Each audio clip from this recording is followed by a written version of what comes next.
ಸ್ಥಾನ. ನಾನು 6ನೇ ತರಗತಿಯಲ್ಲಿ ಸರ್ಕಾರಿ ಹಿರಿಯ ಪ್ರಾಥಮಿಕ ಶಾಲೆ ವಿಶ್ವೇಶ್ವರನಗರ ಹುಬ್ಬಳ್ಳಿಯಲ್ಲಿ ಓದುತ್ತಿದ್ದೇನೆ. ಅಧ್ಯಾಯ 22 ಏಷ್ಯಾ ಖಂಡ. ಪ್ರಪಂಚದ ಭೂಖಂಡದಲ್ಲಿ ಏಷ್ಯಾ ದೊಡ್ಡದು.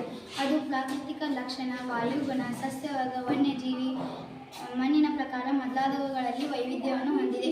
ಈ ಖಂಡದಲ್ಲಿ ಅತ್ಯಂತ ಎತ್ತರವುಳ್ಳ ಪರ್ವತ, ಪ್ರಸ್ಥಭೂಮಿಗಳು, ಫಲವತ್ತಾದ ವಿಶಾಲ ಮೈದಾನಗಳು, ಮರುಭೂಮಿಗಳು, ನದಿ ವ್ಯವಸ್ಥೆ ಮತ್ತು ಸರೋವರಗಳು ಕಂಡುಬರುತ್ತವೆ.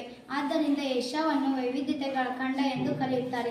ಏಷ್ಯಾ ಖಂಡವು 1 ಡಿಗ್ರಿಯಿಂದ 16 ಡಿಗ್ರಿ ಉತ್ತರದಿಂದ 77 ಡಿಗ್ರಿಯಿಂದ 41 ಉತ್ತರ ಅಕ್ಷಾಂಶ ಹಾಗೂ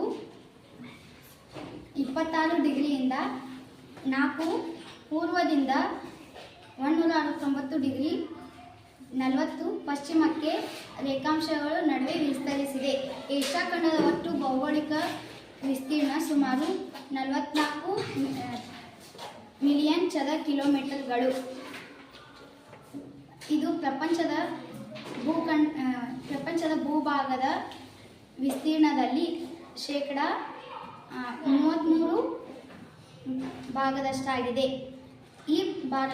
ಈ ಖಂಡವು ಏಷ್ಯಾ ಖಂಡದ ಒಟ್ಟು ಭೌಗೋಳಿಕ ವಿಸ್ತೀರ್ಣ ಸುಮಾರು 44 ಚದರ ಕಿಲೋಮೀಟರ್ಗಳು. ಇದು ಪ್ರಪಂಚದ ಭೂಭಾಗದಲ್ಲಿ ವಿಸ್ತೀರ್ಣದಲ್ಲಿ ಶೇಕಡಾ 33 ಭಾಗದಷ್ಟಾಗಿದೆ.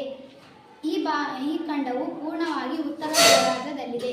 ಏಷ್ಯಾ ಖಂಡವು 3 ಕಡೆ ಸಾಗರಗಳು ಒಂದು ಕಡೆ ಭೂಭಾಗದಿಂದ ಆವರಿಸಿದೆ. ಸುತ್ತುವರೆದಿರುವ ಸಾಗರಗಳೆಂದರೆ ಉತ್ತರದಲ್ಲಿ ಆರ್ಕ್ಟಿಕ್, ಪೂರ್ವದಲ್ಲಿ ಪೆಸಿಫಿಕ್ ಮತ್ತು ದಕ್ಷಿಣದಲ್ಲಿ ಹಿಂದೂ ಮಹಾಸಾಗರಗಳು, ಪಶ್ಚಿಮಕ್ಕೆ ಯುರೋಪ್ ಕಂಡುಬರುತ್ತದೆ. ಏಷ್ಯಾದ ಪ್ರಾದೇಶಿಕ ವಿಭಾಗಗಳು. ಇಂದು ಏಷ್ಯಾದಲ್ಲಿ 48 ದೇಶಗಳಿವೆ. ಇವುಗಳನ್ನು ಕೆಳಕಂಡಂತೆ 5 ಪ್ರಾದೇಶಿಕ ಗುಂಪುಗಳಾಗಿ ವಿಂಗಡಿಸಲಾಗಿದೆ. ಪೂರ್ವ ಏಷ್ಯಾ, ಇದರಲ್ಲಿ ಚೀನಾ, ಉತ್ತರ ಮತ್ತು ದಕ್ಷಿಣ ಕೊರಿಯಾ, ಜಪಾನ್, ಹಾಂಗ್ಕಾಂಗ್, ತೈವಾನ್ ಮತ್ತು ಮಂಗೋಲಿಯಾ ದೇಶಗಳು ಸೇರಿವೆ. ಇದು ಉತ್ತರದಲ್ಲಿ ವಿಶಾಲವಾದ ರಷ್ಯಾ, ದಕ್ಷಿಣದಲ್ಲಿ ದಕ್ಷಿಣ ಏಷ್ಯಾ ಮತ್ತು ಆಗ್ನೇಯ ನಡುವೆ ಏಷ್ಯಾಗಳ ವಿಸ್ತರಿಸಿದೆ.